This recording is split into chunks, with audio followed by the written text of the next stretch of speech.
y'all. It's the NFT Roundtable, a new podcast produced by Black NFT Art. It's Wednesday, March 31st, and today I'm talking to Lizzy and Elise, two Black women who have been doing really well in the NFT space. And we're just gonna hang out today and talk about how y'all have been doing and what your experiences have been like. So, what's up, Lizzy and Elise? How are y'all doing today? Hi, I'm Hey, great. hey. Thank you. Doing good, doing good. All It's good right, to see you let's. guys. Yes, it is. It is. Let's start off Yeah. with some quick intros. Elise, can you introduce yourself to our listeners? Yeah, of course. First of all, thank you so much for having me. Very honored to be a part of this. I know this is going to be a great beginning to something wonderful. So congrats to you. But a little bit behind of who I am. I am a visual storyteller, and I specialize in mobile photography, which means I shoot and edit on my iPhone, and I have been doing that for over 10 years. I got my start on Instagram in 2011, and I became a Instagram uh, a I'm trying to think of the word right now, like lost on me. I became a suggested user on Instagram many years ago, which meant that many people signing up at the time would see my face as a example of what Instagram was. So I was gaining thousands of followers a day, and of course that's going to inspire anybody. So I capitalized on that, built a brand for myself, and since then I've traveled all over the world, working with big brands from Adobe to Adidas to Apple. I have been on vacation with Will and Jada Pinkett Smith. I've had dinner with Kanye. Um, just a lot of crazy stuff since starting off on a broken iPhone 4 10 years ago and being a college dropout. So uh, I got into the NFT space a month ago, and I got accepted into Super Rare and decided to be really, really um, particular about how I sold. I wanted to be, very, very rare, very limited drops. But so far, I've sold three pieces, and my latest has sold for 20 Ethereum. So right now, I think my average is like $23,000 sales out over the three, so which is pretty big and pretty good. So I'm I'm like mad grateful, completely honored, and just like definitely feel like I should be here. But at the same time, it feels weird. I feel like I'm like, are you sure that's how much you want to pay for my art? I don't have to do anything for it. I think there's like this interesting dichotomy that I've been in from influencer projects and stuff where I feel like I'm always trying to owe things to people or something, and I have to, do a brief or a marketing, scheme of some sort. But with this, it's like I could just be me, and that feels freeing and wonderful. So I'm very happy to be a part of this. That's really awesome. Thank you. I Thank you. remember Elise, I think you DM'd us Black NFT Art on Yeah, it Instagram. On was it Twitter? was on Twitter. Yeah. And that was when you had made that third sale for Hmm. something like 30,000 or something like that. Hmm. Super super exciting. Lizzy, can you introduce yourself? Hi. Hi, I'm Lizzie. I'm a 24-year-old multidisciplinary artist slash content creator. I wear a lot of hats, and I love it like that. I graduated from the University of Toronto. Spent a lot of times being hella confused in university on what I was gonna do, but I've been a self-taught artist all my life. I've just never really said, "Oh my God, that is what I need to focus on." So in my second year, I think I had like a midlife crisis. School was like, eh. And I found this really cool program called Communications, Culture, Information Technology. And I minored in film studies and sociology. So I had a lot of fun in university. I got to watch movies and really get inspired in that world. And then I also was in a space of learning about being a creative in the digital era in like Web 2.0. So a lot of the stuff we did was like photography and videography. And I fell in love with a lot of things in the different disciplines of art in school. So I graduated in 2019 and I was working at the bank, and it was great because I got to learn about business and investing and all things like that. I thought that was great for while I was in school. But I just didn't want to stay there. And it didn't seem like I would get to creatively, become myself. So I just said, I'm gonna quit. So I quit.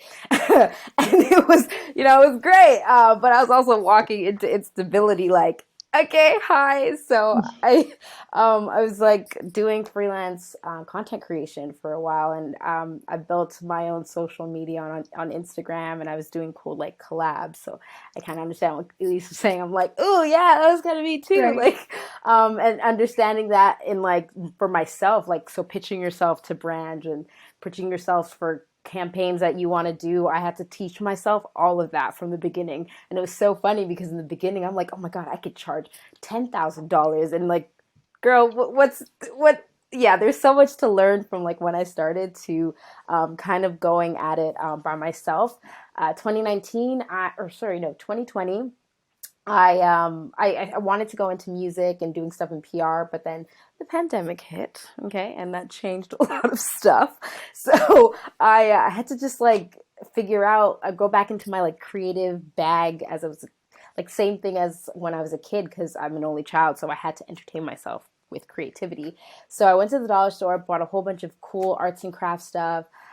Came up with this interesting idea of creating functional art with clay, and I came up with like an interesting concept, and I was like, ooh, I have to try this. So 2020 was that. I just put my head down and created this brand called Bodied Art Form, and I sculpt like functional art pieces, so like incense holders and body candles that are both a sculpture but as well as a functional aromatherapy piece. And that's what I was doing for the whole of 2020. And then I realized like, oh my God, I built this brand. I did all the stuff, the website design, the photography, love all of those things, but I didn't really know who were my collectors. I was kind of like, I didn't go to school for art, so I don't really understand the art world. And I like it's a pandemic, you can't go to gallery openings and all these things. So Clubhouse kind of entered the space, and I found out that I could listen to so many conversations and meet people that were in these different roles and network. And that's I love to talk, so as you can tell.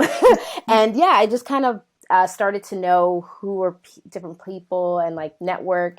And then I found about like NFTs a week or 4 weeks now that I found out about it. And I was just like, the art world had a lot of resistance, I noticed, and I'm on the outside in, so I was like, you guys can stay. I'm gonna go listen to what they're talking about. So I sat down and I was like, oh my God, this makes so much sense. Like I also feel like my program really prepared me for it because Web 2.0 and then Web 3.0, and I was just like, it clicks. So I just, put my head down and started to really think about curation. I have a lot of art, but I wanted to walk into this intentionally. So I put out, I understood the space a little bit more and figured out, okay, what I need to do. And I put out my Genesis collection.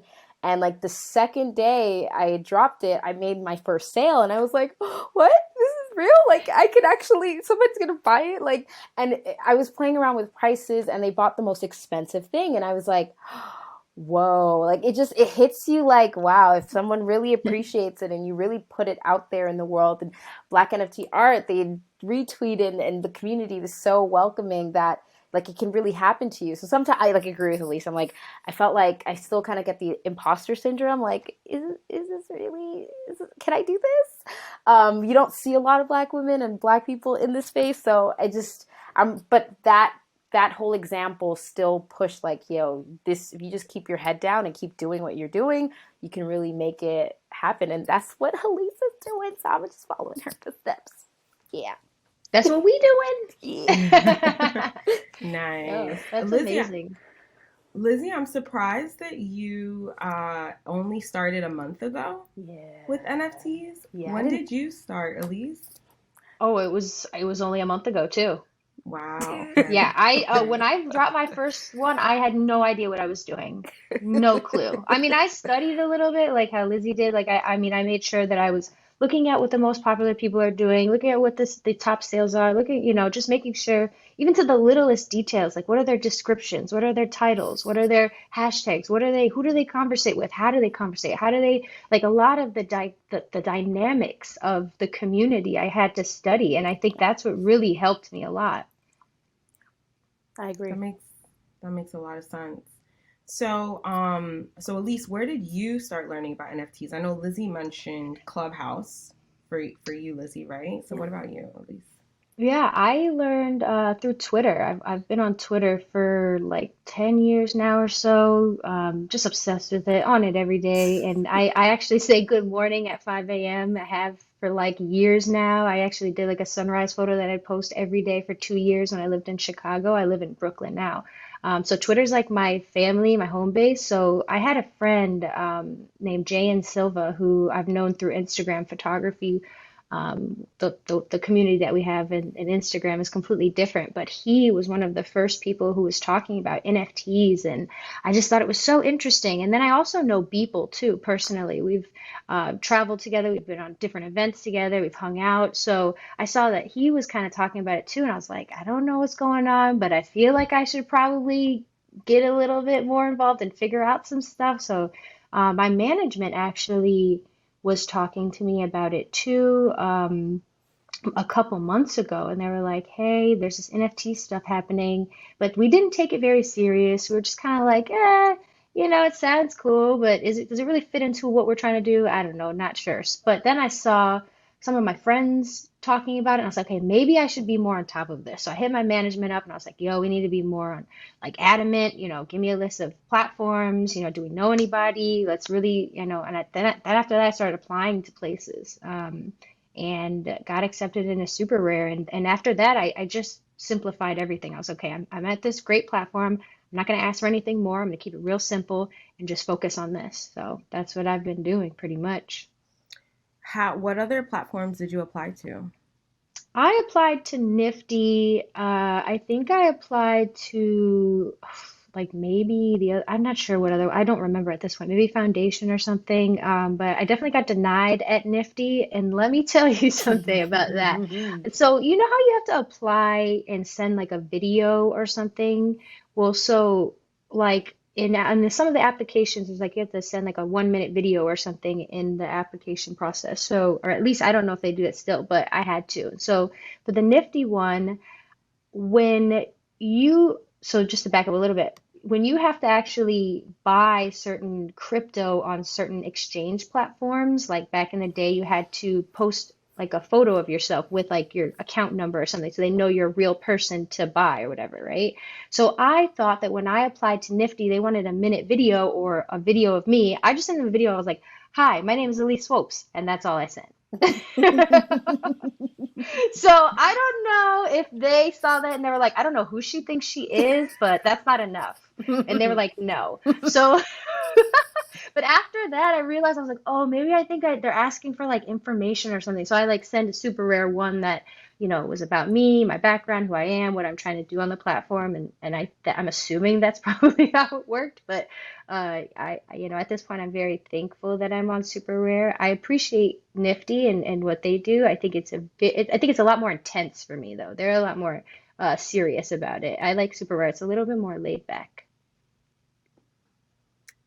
Yeah, that makes a lot of sense. I have definitely seen a number of artists get rejected from Nifty Gateway. They seem super selective. Absolutely. And I'm curious to see, as time goes on, if they change their process in any way. Because I think the ability to do like the open editions is really important, and Mm, they plus Maker's Place are the only ones that allow that. right. I just want to know how Um, many black people are on Nifty Gateway. I don't I think don't there think are there's many. many. Yeah. There's not many, Lizzie, and we know that. So precisely, I mean, there's a lot to say about it. It's a bro club over there. Yeah. Yeah, for Yeah. sure. Lizzy, you have been primarily on Open OpenSea, sea. right? Yeah. So how did you choose your platform? Well, I was looking at all of them, and I remember I was in this room, clubhouse room, where the guy was helping people who literally wanted to start. So, what the wallets you need, what everything means explaining terminology, and then he explained different platforms. So the first one he said was like super, no, Rarible, and I was like, oh, I got so excited in the beginning. I was like, oh, I can put something up. I have some work, and then like stuff popped up, and I was like, what does that mean? Wait, what if I do this and that doesn't? Oh, $150. I just paused because it was also like in my mind, I was like, do you pay this every time? I'm just going to take a moment. So when I started to really understand a little bit more that OpenSea is kind of the space, well, if you're just really trying to get your toes wet and like really be in it though, this is the space because of the whole lazy minting, the one-time fee. When you just put up things, you're listing it, but when someone buys it, that's when it's minted. I was like, okay, this is where I think I'm comfortable starting off. And I mean, I made the sale. I didn't do nothing. I didn't just, put it up there and just so, okay. I kind of was doing the same thing as Elise, like, okay, what hashtags do I need to do? Okay, I need to also put my drop in the OpenSea Discord. I got to go on Clubhouse and be like, hey guys, I just, I really put myself out there with the piece just because that is me, but I think it's important to know how to market yourself. And really try and communicate the way the community communicates. So I've used OpenSea and it's good for me. I've started to be like, okay, do I think certain pieces of work could be in specific platforms and still use different platforms? Yeah, because I'm like, I have so much diverse art and I'm like, I do like other platforms. So I'm just starting to go like, okay, maybe I can start to know what to do with specific art nowadays. But I like OpenSea. I think it's really good for artists who are just starting out that cannot afford to be paying like, because foundation, you got to pay every time you mint something. So, I mean, it adds up. And if you're not selling immediately, then that's a whole thing. So, yeah, I think it's really good for anyone starting off to just try it out. At least you can put up all your work and kind of curate the way you want to. And you're your own boss. You wear all the hats. You have to be the marketer. You have to be the curator. You have to be the artist. You have to be everything if you're going to go on OpenSea because it's an open sea. No, So the you, guy who actually bought my first piece, he's like the biggest investor in OpenSea, and he told me that that's like his favorite, one of his favorite platforms. So I feel like OpenSea, if I was to start, I feel like that would be my choice too. Mm, yeah. yeah, OpenSea seems to be OpenSea is like the number one platform for Mhm. NFTs, right? Yeah. Even though people say it's oversaturated, there's too much stuff on there. People do. People It find it works for people people. find their YouTube videos. They know exactly what they want and they'll go there. If you get your link into front of the right person, they'll click it. There's no discrimination on links. You'll click the link, it'll take you to the art. If you like the art, you'll buy it. Right, right. Yeah. So you Ooh. both talked about marketing and like paying really close attention to what people are doing to market their artwork. What has worked for both of you? Um, Honestly, I mean, I see some people doing, these like teasers and stuff, or, big kind of like lead ups and stuff like that. I haven't found that that's necessary, so to speak. At least for me, I think like if people are gonna see it, they're gonna see it. Like Lizzie said, like once you get the link, like you got the link. Like I don't know how much more there needs to be said. And people are, I mean, people, I'm sure that for a certain artists who sell right away. I mean, I know people probably have, the calendar set and stuff like that, but at least for me personally, I'm just like I want to one create new work that is a little bit different than what people have seen on my feed. Just to give that person something unique, and also for me to kind of be able to let that piece go personally because I have a very personal attachment to a lot of my favorite pieces. And then uh, so yeah, I just think the marketing has a lot to do with, like I said, like being on Twitter, paying attention, being authentic. Don't shill yourself like desperately. They kind of know when, it's very obvious that someone's desperate, and I think that desperate doesn't play off for the long term. You want to make sure that you're thinking about the long term. I think like there's a fear for a lot of people that they're missing out on this opportunity, but FOMO. right, but I don't think that that's helping a lot of people. I think that we still need to be patient with our story. We still need to be patient about what we're trying to accomplish and be intentional, like Lizzie said. Like that's really, really important for just not just for buyers, but for your personal self. Because later you're Mhm. gonna look back and be like, I'm glad that I took my time, you know? Mhm. You know what I think about that too? I think that because when I look at it on the like a step back and looking at Web 2.0, 3.0. 2.0 created this space where a lot of our interactions were on like social networking platforms that relied heavily on people's opinions and views and all these different things. So that in the psychology of humans has created this like anxiety for people to be like, oh my God, if I don't do this, like I'm not, like I don't know what. But in 3.0, the space is like the way it's going to evolve, we're not even going to like know for certain what it's going to look like. And we're so early that like if you enter but really curate yourself in the space as an artist, you'll see like the next 5 years is going to be a whole nother ball game once you enter the space, right? But like I even know like in the initial, I'm like, oh my God, I gotta, but I'm like, wait, I don't need to put out a whole bunch of stuff. I need to really focus and look at these different pieces of work and just kind of I know that it doesn't have to sell immediately. Like some people it Hmm. does and it could be great, but that might not be your story and that's, you know, totally okay. It's not going away tomorrow, so you're kind of good. So I tell myself that all the time and just try to kind of ground myself that there is no reason for FOMO to exist in Web 3.0 and onwards. So, you Hmm. know, take a moment.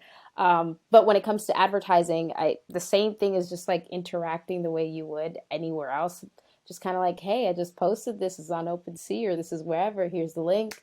And hashtags, because Twitter, I realize, is so different than Instagram. I'm very much Instagram. Hashtags really work. You know, they really center your tweet into the conversation. So if your hashtags are very focused about NFTs and collectors, people are going to see it who are regularly on Twitter, you know, like regularly. So I'm trying to teach myself to use Twitter all over again. But yeah, just kind of like tapping into those things that the community is staying in because those are the people that are buying and actually interacting. But yeah. You mentioned Web 2.0 and 3.0 a few times. Can you explain to our listeners what the difference is? Okay, so the web evolution is an interesting space, but it obviously started from Web 1.0, which is where you kind of have like the static internet browser. That's when you think about like dial-up. That was the stage of 1.0, but when we move it to 2.0, I think the pillars were about cloud, mobile, and then interaction. So that's when you have like the integration of like the iPhone. So now everyone can have the internet in their hands. And then it evolved into different social media platforms that allowed people to create user generated content, which just changed the game and introducing the sharing economy like Uber and Airbnb and the way that we interact with our own things and ownership like that. So that's kind of what the space of the internet did to how we socialize in the digital era. And then when we start moving into 3.0, you have these pillars of permissionless and then a whole decentralized space. So now there's this whole ecosystem that can thrive in this digital space that you can now start adding into the blockchain trade by barter. So people have cryptocurrencies, they have money in the digital version, they can trade it for digital assets like art or in the space of what this might look like, anything that you digitize.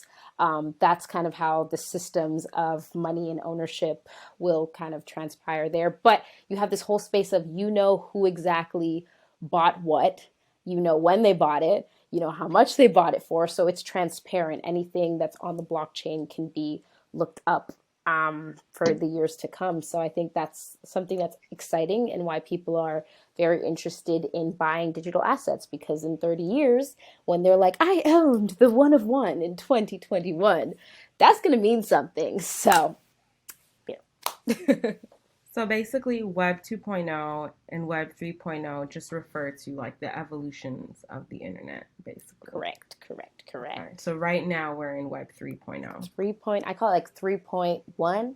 because then I feel like it's just going to go into different stages of the evolution of what 3.1. Because like even Ethereum they're creating Ethereum 2, and that's going to be that's going to look very different to what one was, since that started in like 2015, and it is a little bit not as sustainable as people would wish for it. So you're going to see so many things change within this Web 3.0 before we get to God knows what. But yeah, we're here. Gotcha. So y'all are two Black women in the NFT space, and you both have done really well. But there aren't many Black women in this space at all. There aren't many Black people, period. But most of the Black people in the space have been men. So can you talk about what that has been like, and what it's like being a Black woman in the NFT space? Lizzy, would you like to start? You can start. I'm gonna let you start. I mean, it's, being a Black woman, I think we have we don't bullshit shit. That's all I'm gonna say. We don't bullshit, and I don't fake stuff. I'm very authentic. I speak what I feel, what I know. I think when it comes to the NFT space, there's a lot of ass kissing, which I cannot do, and I will not ever do to certain people. I don't care how much accolades you got. And that's something I think is a very difficult thing to navigate, because obviously being in this space, you have to, communicate and connect with people and kind of humble yourself with the OGs, so to speak, because there's an OG system to this. Obviously, there's people who have been a part of this community for years, and they're all predominantly older white men. And so, out of respect for the space, obviously you want to respect them because they set a standard, they made way, but at the same time, I want them to make sure that they're opening their eyes and not just being so buddy with people that they can communicate naturally with. Like, I communicate differently than you, and that doesn't mean that you should support somebody else because we don't talk the same. Like, that's where I'm having an issue, is like, I'm just not a bro. I'm not a white bro, and I'm not gonna be a white bro ever. And I'm gonna be a Black woman. And we care about different stuff. We see the world a little different, but they're just gonna have to humble themselves a little bit more and open their eyes to what they have to do. They just have to be uncomfortable. And they don't want to be, but they need to be. Yeah. And that's what I think. Yeah. I totally feel that. I think, like, me entering this space, everything was really new with NFTs. So kind of like listening to the discussions, I start to realize, I'm like, oh yeah, does feel very white around me, which is not bad. But then I'm like, okay, but where are my Black people? Where are more Black women in this space? I know there have to be, but like, I feel like we get pushed aside and lost in a lot of the conversation, or even discussion most of the time, which is weird to me, because I'm like, I know I've met some dope ass artists. Why don't we ever get attention, or the space to collaborate? Because I've seen people in the same space of me kind of enter the space, and and they're white, and they're a white male, and I'm like, okay, well, that's the congratulations to you, because this space is for everyone, literally. But what are you going to do to make sure you met someone that you're like, hey, I know this space. I just know this space is not going to be as welcoming to you as it is to me. How can I do some work? Because people, again, they need to know that they need to do some work for other people. Just because, like, it's the right thing to do. It's what I feel, without question. I'm like, oh, I made money? Please, like, if you need to know about NFTs, come talk to me. If you're an artist, like, please talk to me, because I would love to tell you why you need to get into this space. I would love to explain to you how to get into this space. And I've done that for so many people already. And I'm like, so, okay, well, maybe mindset's different, but why do we have to say, like, oh, maybe it's the mindset, it shouldn't be that way? But alas, here we are. Right. So it seems like community has been very important in this space, and like finding people that you can speak to. Lizzy, like you said, you want artists to be able to come to you and ask questions, and I'm sure you've been able to go to other people and ask questions. So like, how have you found community in this space? Hmm. I'm a very extroverted person, and I feel like I don't get uncomfortable like meeting people. So for me, it's really different. Like I can walk into a space and, easily strike up a conversation or go on like the day I even dropped, which was my first day, I was having the most difficulties with the file size on OpenSea. It was like you can't have any file that's not MP4. And I was having a moment where I thought MP4 was for music. And I'm like, but this is a video. What do I do? And I was trying to call my friend, but she was in a workshop. And I was like, you know what? I'm going to go to Clubhouse. I'm going to put up my hand, go up on stage, and be like, hey guys, this is my problem. Like, I don't have an issue to come and talk and get my problem solved. And it was really great because that was a way of networking and getting people to kind of conversate with me. But it really is breaking down that barrier and allowing artists now to kind of come out of their shells of being kind of uncomfortable talking to the world, but like coming out to talk to other artists and other spaces, and just do that as comfortably as you can, but get out of the comfort zone and just communicate. Yeah, sometimes how you got to do it. 100%. What about you, Elise? I forgot the question, to be honest with you. Oh, the question was around finding community. So Oh, finding community in the NFT space. um, I feel like, I feel like I'm very blessed to be a social media influencer already, someone who's verified on Instagram and Twitter. That definitely assisted me a lot with being a little bit more like trusted, I think, in the community and kind of reaching out to people and people being like, "Ooh, who is she? Does she matter? What is she about?" So that definitely helps. And that's why I begged for my verify in 2017.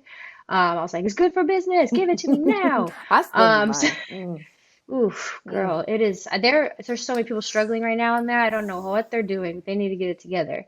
But so I think that with that long-term planning in the early days, I think it really assisted me now. But I feel like I did a lot of the work by myself. I'm gonna be 100% honest with you. I feel like I Googled a lot of things, read a ton of like a lot of writing, a lot of journalism, a lot of posts, a lot of things, a lot of tweets about certain stuff because I didn't really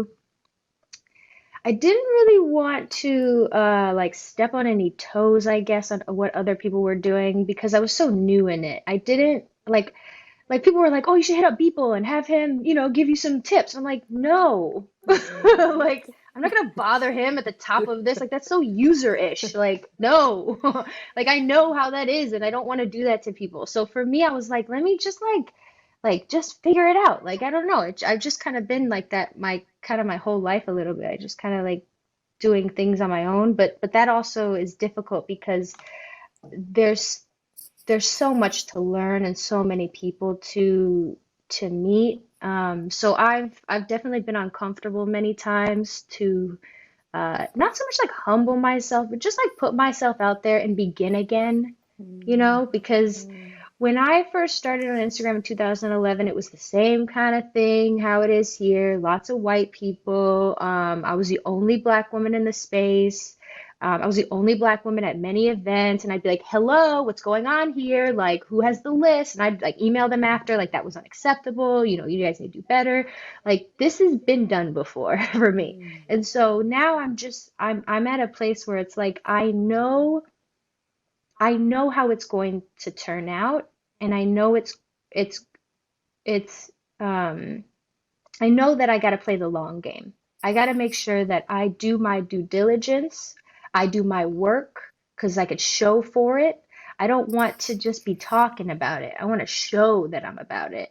And so that means I'm making my sales, I'm doing behind the scenes work. I'm making sure that people know that I'm about this stuff and I'm not just in here for the little bit.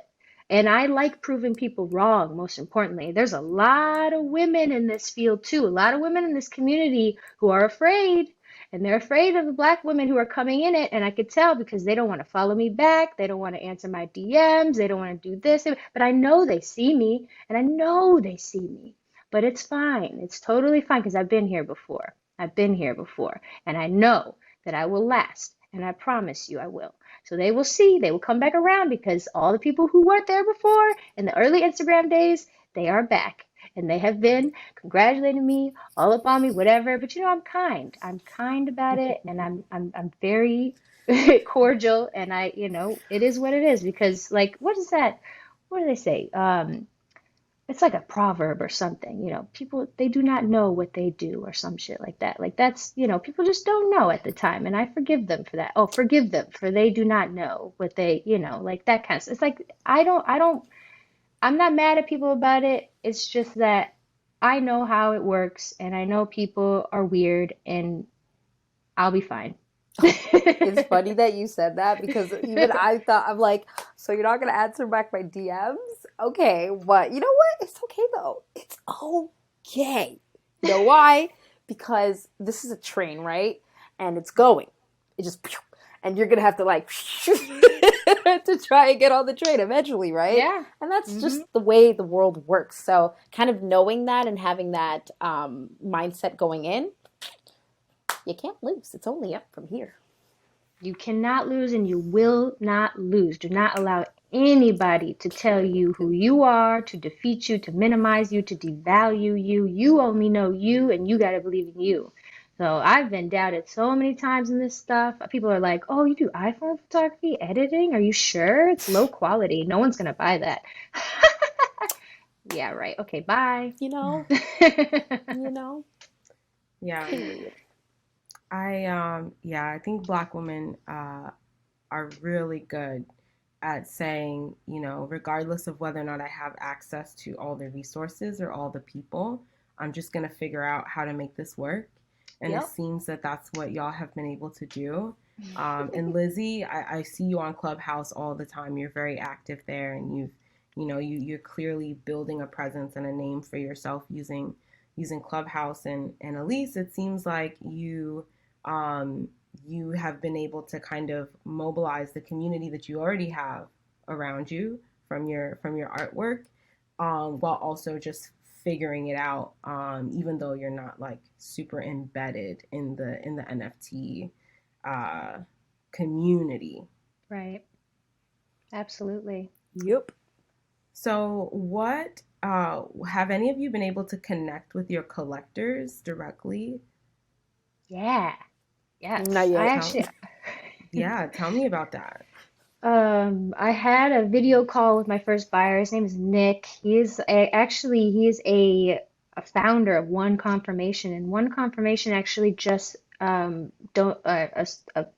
invested $9 million in Super Rare yesterday. They just had a big announcement. So I think, I mean, it was a good call. Hopefully, great things keep happening from that. But my second person, I've just had DMs with them. Very kind person. A lot of these people are very like anonymous and kind of like secretive, and they don't want to like say their names. They don't want to like, whatever. So that's interesting and very odd to navigate, but I respect it, I mean, you got a lot of money and you're shelling it out. I'd be kind of scared too. You know what I mean? And then the third person, Jonathan, he is also a big investor in some other things, and we DM quite often. He is in Germany. He's based in Germany, and I just like ask him random questions like, where should I put my money? What's a good wallet? What is this? Like I just like ask him tons of 'Cause I got questions. I money. hope he's not annoyed with me. But yeah, I think it's good for us to kind of just like, I don't know, just hit them up and be like, yo, what's up? What are you doing? You know what I mean? That's I about it.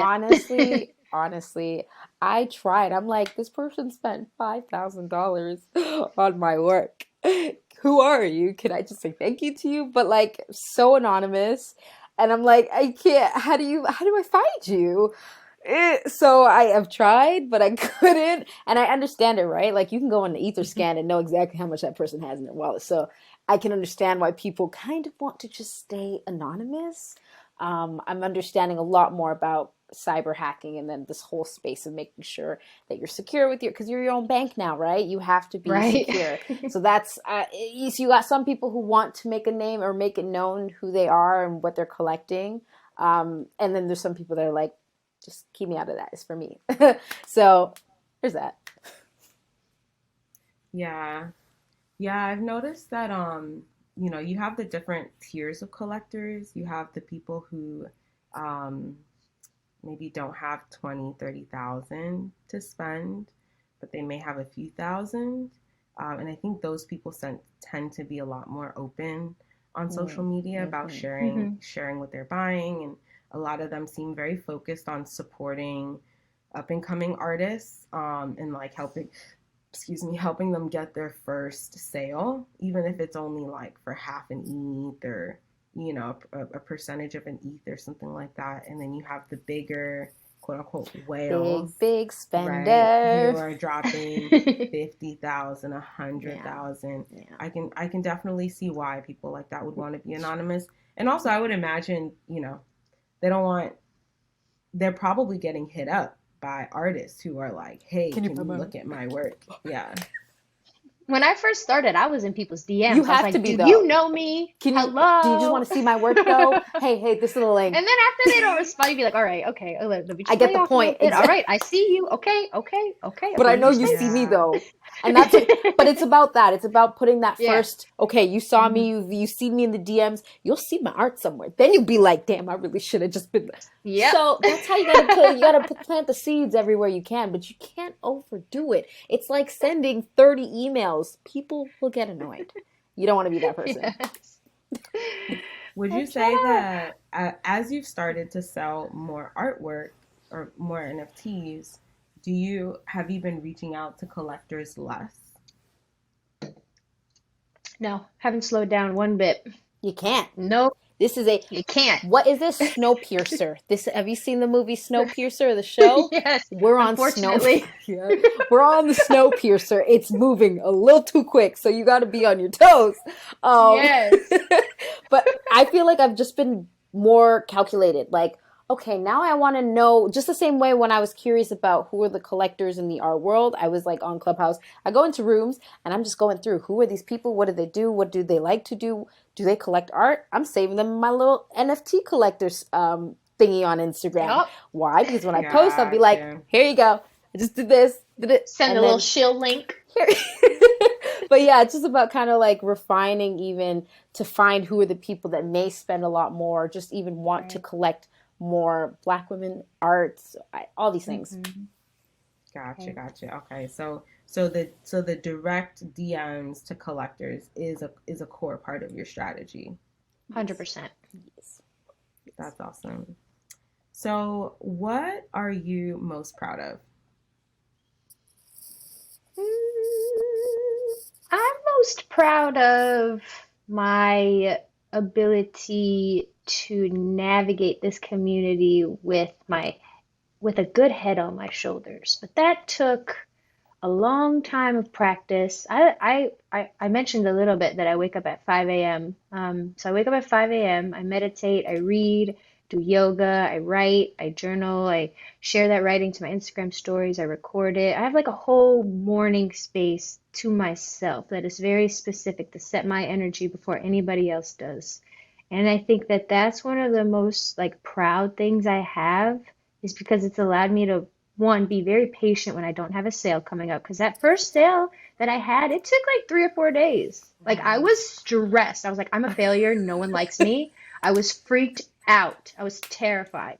But and then here we are, like someone just bid on my recent pit, my fourth piece, 28.3. Just like a couple hours ago. I haven't accepted it yet. But so like that, there's having that fear in my heart was like very intense. But like that allowing me not to get emotional by that, to not be like, let me take it down or delete it, or everyone thinks that, like not to be like chaotic with it and to like delete everybody or something, I don't know, whatever. Like I think that was one of the most things that I was proud of, is to just like wait and just relax and just let it play out. I think believing in myself, because like I said, I quit my job and I said I'm going to be an artist. It doesn't matter what comes my way. I know that my art means something and I am talented. So going into this space, same mindset. It's like, okay, I made this first sale. It's kind of an anomaly. Not, it doesn't happen like that, and it might not happen like that the next drop, which is looking like it would. But I know that I'm in this for the long run. So doing my work, I recently got like a publicist, and I'm like, oh, this is what I needed. And it was something that I had met her through Clubhouse, and we kind of connected. And I was teaching her about NFTs, and I was like, oh my God, I have this exhibition coming up. Could you possibly help me? And she was like, of course. Like, you willingly took out of your time to help me. Of course, I'm going to help you. And it's just from there, I'm like, wow, getting like publications and articles that I've never been in. Oh, what?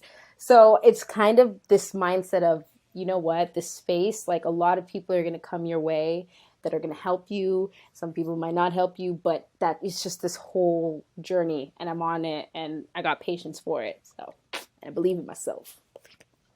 Believe in What myself. was your thought Preach. process around getting a publicist? I've always known that having a team is important. So when Elise was saying her and her team, I'm like, I just want that to be me. Because it's great to wear hats, but burnout is real. And like if you're an artist, especially when you start growing and you need to do so many more things, it becomes hard. But I knew that like this is someone who's had like 11 years of experience in the art world and PR. She knows her way around how to communicate a press release. Even though I wrote my press release by myself, and she's like, amazing, I will send it out for you because like you did a good job, and it's really different. I like it. So knowing what I needed to have and being able to do a little bit of the work and then just have that like extra add-on to help me out was something I knew that would be really important, especially for a large scale group exhibition. This is big. Let's be strategic here. Can you help me out? Yes, you can. Amazing. So I definitely know that was important because it sets almost like a little bit of a precedent. Like, hey, I got myself on 2 articles. Okay, wait till what comes next. Okay, so basically you are trying to build a team around you that can help take on the workload that's growing now that you're becoming more and more successful in the NFT space. Correct. What is your kind of vision for yourself as an artist? Because I know, there are people who are jumping into NFTs just for like the money grab. And then there are people who are like, I'm not an NFT artist. I'm an artist, and I am leveraging NFTs as a part of my long-term overall like strategy and vision as an artist, right? So what is your vision for yourself, Lizzy, and then Elise? For me, I really do believe that I am an artist. But I understand because I was reading something that was interesting. They said kids born from like a certain age, millennials, Gen X, we evolved with the internet, right? So we saw the whole phase of it. It's only going to continue. So every industry is almost going to evolve with the way technology evolves. It makes sense. So I'm like, well, as an artist, it's great. I really want to establish myself in the traditional world. Do they really care for me? Are they looking for me? Not really. So maybe if I establish myself here, I will also be able to get that recognition with the actual physical work that I create. So it's kind of like a equilibrium that I'm trying to create, propel myself and establish myself in this ever-growing space that's kind of new, but then also use that to leverage me being able to actually establish myself in the physical world as well. Yeah, I love it. I'm gonna be honest with you. I think if I could just be a crypto artist, oof, I would be living. I would be so happy because I think the biggest struggle for me personally is I've been a child of the internet. I live on the internet. My pieces have been difficult to blow up because I make them on my phone, but they're great on screens. They're beautiful on phones. They're beautiful, have been for years. And it's funny, like a few years ago, I do this thing where I write down like my vision of my future self.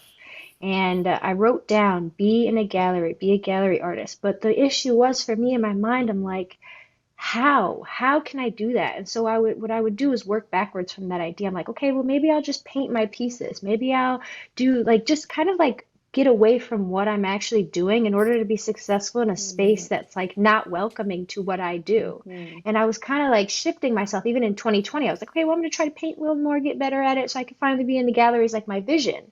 But like I didn't realize that that vision was obviously NFTs. Like I'm about to be in an exhibition next month with Super Rare, and that's one of my first digital exhibitions, and that's like it's just crazy to have wrote that a few years ago and to not understand that that was even a possibility and to be in this space now. I just feel like I'm meant to be here. I'm made to be here. I'm worthy of being here. And I feel like I can't wait to see where this space goes because it's for me.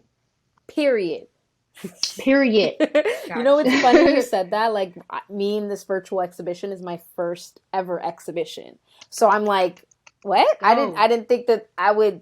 I said I wanted this, but like, so the It's space is real. allowing so many things to happen that you'd wished for in the traditional art canon that doesn't really want you. So I'm not mad. Hmm. I'm not mad about the NFT world. No, so That's excited. awesome. So before we wrap up, are there any questions that y'all want to ask each other or even ask me?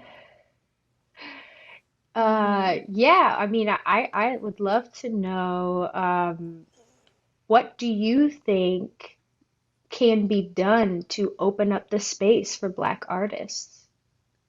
Yeah, I think um, I think it's on us to build community and to build alliances, and to use those alliances to open up opportunity.